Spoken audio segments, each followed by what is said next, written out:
श्री गणेशाय नमः। जय माता दी।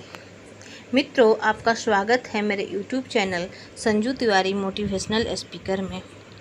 आप सब कैसे हैं? उम्मीद है कि आप सब अच्छे होंगे। दोस्तों, आजकल हर त्यौहार 2 दिन क्यों पड़ता है, ये बहुत बड़े असमंजस की स्थिति बना कर रख देता है कि त्यौहार आज किया जाए कि कल किया जाए। क्या हमारे पंचांग गलत हैं? और नवरात्रि कब है? इस बार नवरात्रि में भी नवरात्रि 23 को मनाएं कि 24 को मनाएं, ये बहुत बड़ी असमंजस की स्थिति हो गई है। तो इसके बारे में हम लोग विस्तार से ज़रूर बात करेंगे। जानने के लिए आपको पूरा वीडियो देखना पड़ेगा और वीडियो अच्छी लगी तो लाइक और सब्सक्राइब ज़रूर कर दीजिएगा और एक जय माता दी मेरे कमेंट बॉक्स में ज़रूर लिख दीजिएगा। तो वीडियो शुरू करते हैं। दोस्तों, आजकल हर त्यौहार 2 दिन क्यों पड़ता है? हिंदू धर्म में आने वाले कई त्यौहार और तिथियों को लेकर असमंजस की स्थिति बनी रहती है। ज़्यादातर त्यौहार मतभेद की स्थिति में 2 दिन मनाए जाते हैं। एक पर्व फिर तिथियां 2, ऐसा क्यों? अक्सर यह सवाल लोगों के मन में आता रहता है। आखिर ऐसा क्यों होता है? क्या हर त्यौहार एक ही तिथि पर पूरे देश में नहीं मनाया जा सकता? ऐसा क्यों होता है और इसका समाधान क्या है? भारतीय ज्योतिष आदिकाल से गणना के मामले में पूरे विश्व में अग्रणी रही है दोस्तों। इसके अलावा भारतीय मानक समय और स्थानीय मानक समय का फर्क भी तिथि की गणना में महत्व रखता है। पंचांग सूर्य पर आधारित होता है, इसी से ही तारीख तय होती है, लेकिन शहर शहर में सूर्योदय और सूर्यास्त के समय में अंतर रहता है मित्रों।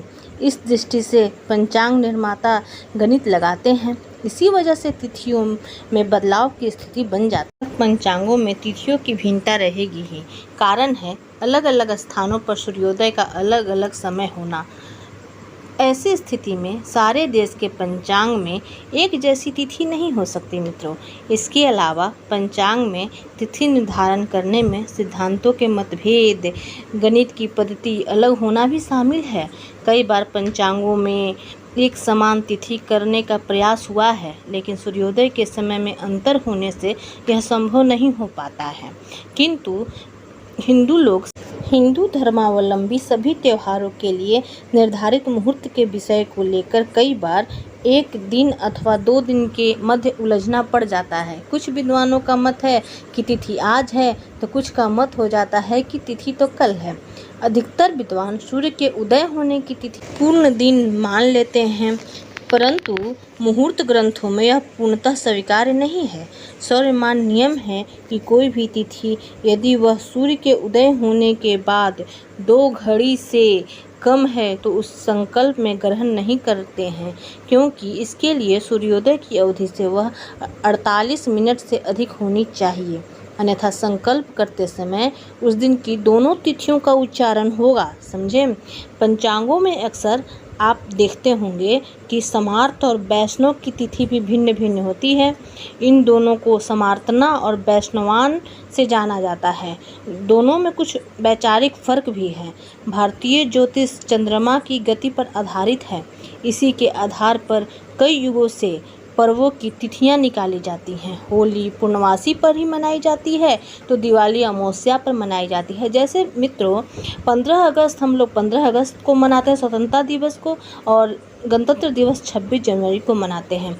ऐसे ही वैदिक ज्योतिष में गणनाओं के आधार पर हमारे प्राचीन ग्रंथों में जिनके नियमानुसार किसी भी त्यौहार की तिथि समय निर्धारण किया जाता है। ज्योतिषीय समय की गणना देश के कुछ भागों के अक्षांशों या रेखांशों पर भी निर्भर करता है, जहां सूर्योदय और चंद्रोदय के समय में भौगोलिक दृष्टि में अंतर रहेगा ही। पूर्वोत्तर भारत में जैसे सूर्य सबसे पहले दिखेगा और पश्चिम भारत में रात देर से होगी। इसी के आधार पर हर राज्य, विशेषकर दक्षिण भारत के पंचांगों में कुछ अंतर अवश्य आ जाता है, जो मतभेद के कारण बन जाता है। इस्लाम में भी आप देखते होंगे चांद का सर्वाधिक महत्व है। ईद का समय चांद दिखने पर ही तय किया जाता है, परंतु हमारे पंचांग तो इतना तक बता सकते हैं कि 100 साल बाद चांद में किस दिन, कब, कहाँ, किस समय दिखेगा, त्यौहार कब है, तिथियां कैसे निर्धारित होती हैं। इसके लिए हम लोग बहुत सारे धर्म ग्रंथों का सहारा लेते हैं, जैसे श्रीमद् भागवत, श्री विष्णु पुराण, वायु पुराण, अग्नि पुराण, भविष्य पुराण, स्कंद पुराण, धर्म सिंधु, निर्णय सिंधु आदि में पर्वों के निर्धारण के लिए बहुत से नियम दिए गए हैं, जिन्हें ध्यान में रखकर ही किसी त्यौहार की तिथि समय निर्धारित किया जाता है। आज तथ्यों का वैज्ञानिक आधार गणित ठीक से समझाया नहीं जा रहा है, जिसके भ्रम, असमंजस, संशय और उपहास की स्थिति अक्सर बन जाती है। हिंदू धर्म से अधिक लचीला कोई धर्म नहीं है मित्रों। इसमें ग्रंथों के अनुसार नियम बताए जाते हैं और कोई भी व्यक्ति देश, काल, पात्र आदि सुविधा अनुसार पर्व की भावना एवं आस्था अनुसार त्यौहार मनाने के लिए स्वतंत्र है मित्रों। यदि किसी त्यौहार के 2 दिन हैं तो आप अपने हिसाब से मना लें। हमारे यहाँ हर बात बहुत बारीकी से समझाई जाती है। कौन सा उत्सव गृहस्थ मना सकता है, कौन सा सन्यासी वर्ग मनाएगा, किस नवरात्रि का क्या महत्व है, किस श्राद्ध पर किस दिवंगत को याद किया जाएगा, अक्षय तृतीया या धनतेरस पर गृह उपयोगी वस्तु क्यों खरीदी जाती है, ग्रहण कब कब लगेगा, यहाँ कहाँ दिखाई देगा, ये तथ्य कंप्यूटर आने से कई सदियों पहले से बताया जा रहा है। मौसम, प्राकृतिक आपदाओं की सटीक जानकारी ज्योतिष शास्त्र प्राचीन काल से देता आ रहा है। आजकल ज्योतिषविद और पंचांग सही रहते हैं, लेकिन कुछ लोगों के कारण ये इधर उधर सूचनाएं गलत सलत फैल जाती हैं। गलत सूचना एक पल में पहुंच जाती है और गलती का स्पष्टीकरण नहीं होता। इससे भी भ्रम फैल रहा है। भारतीय ज्योतिष चंद्रमा की गति पर आधारित है। इसी के आधार पर कई युगों से पर्व और तिथियां निकाली जाती हैं। होली पूर्णमासी पर ही मनाई जाएगी और दिवाली अमावस्या पर ही मनाई जाएगी। धर्मशास्त्र में साफ तौर पर विद्वानों का कहना है कि पंचांग की कोई भी तिथि 19 घंटे से लेकर 24 घंटे की होती है। तिथि का ये अंतराल सूर्य और चंद्रमा के अंतर से तय होता है। यह तिथि चाहे कभी भी लगे, लेकिन उसकी गणना सूर्योदय के आधार पर ही की जाती है, क्योंकि पंचांग के अनुसार भी सूर्योदय के साथ ही दिन बदलता है।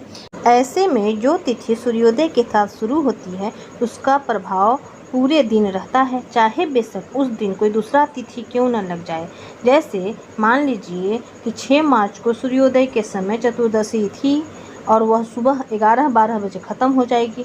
पूर्णिमा तिथि लग रही है तो भी चतुर्दशी तिथि का प्रभाव पूरे दिन रहेगा।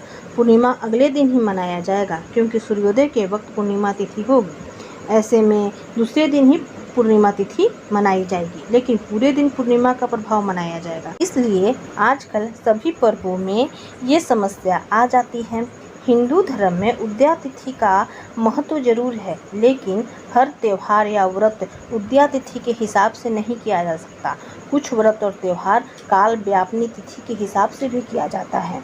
जैसे चंद्रमा का उदय के हिसाब से करवा चौथ मनाया जाता है। जितने भी चौथ व्रत होते हैं जो चंद्रमा के उदय के हिसाब से मनाए जाते हैं।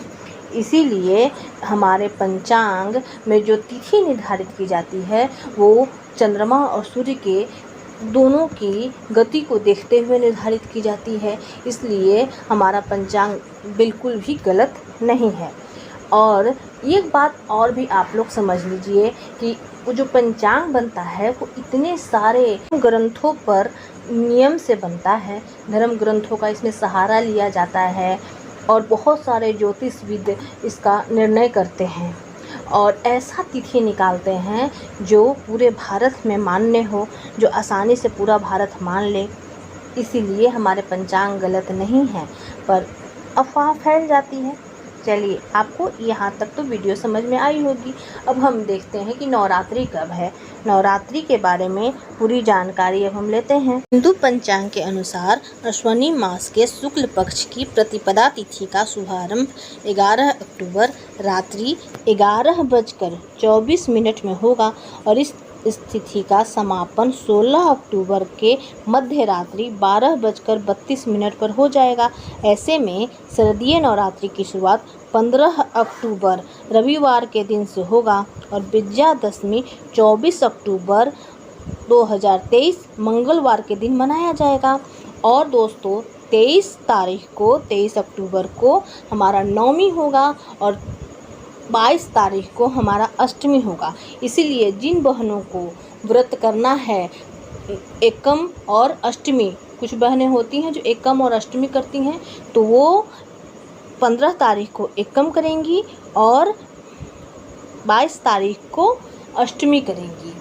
और पूरा डिटेल जानने के लिए मेरा अगला वीडियो, जिसमें पूरी नवरात्रि की कैसे कैसे मनाया जाएगा, उसमें क्या नियम होते हैं, उसमें अखंड ज्योति कब जलानी है, ये सब जानकारी आपको अगले वीडियो में मिलेगा।